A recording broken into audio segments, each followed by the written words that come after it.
Mendefinisikan ulang wealth atau kekayaan. Kalau diartikan ke dalam bahasa Indonesia, memang wealth itu artinya kekayaan.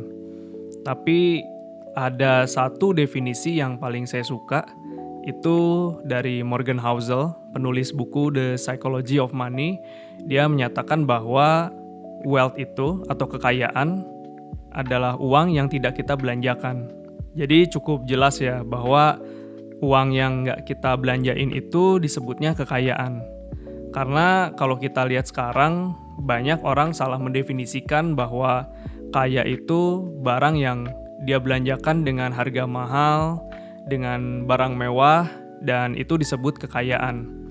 Nah, kalau saya sendiri lebih suka definisi yang Morgan Housel katakan ya, bahwa kekayaan itu adalah uang yang nggak kita belanjain. Definisi lain yang saya suka itu dari penulis The Simple Path to Wealth, J.L. Collins. Dia menyatakan bahwa wealth itu adalah keamanan dan juga kebebasan.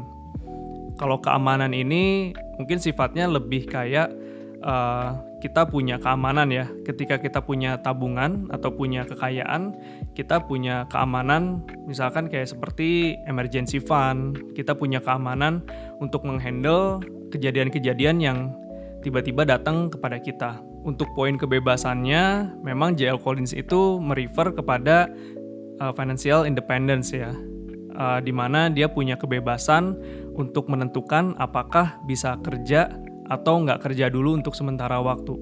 Jadi udah jelas ya bahwa J.L. Collins menyatakan wealth itu untuk sebagai keamanan dan juga kebebasan.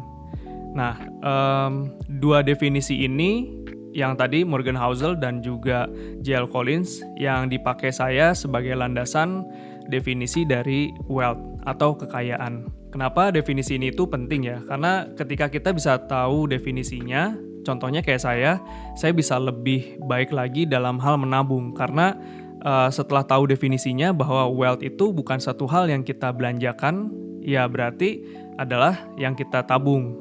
Nah, dengan kita tahu definisi ini, dengan saya tahu definisi ini, saya bisa lebih semangat lagi nabung karena ya inilah definisi dari kekayaan yang sesungguhnya.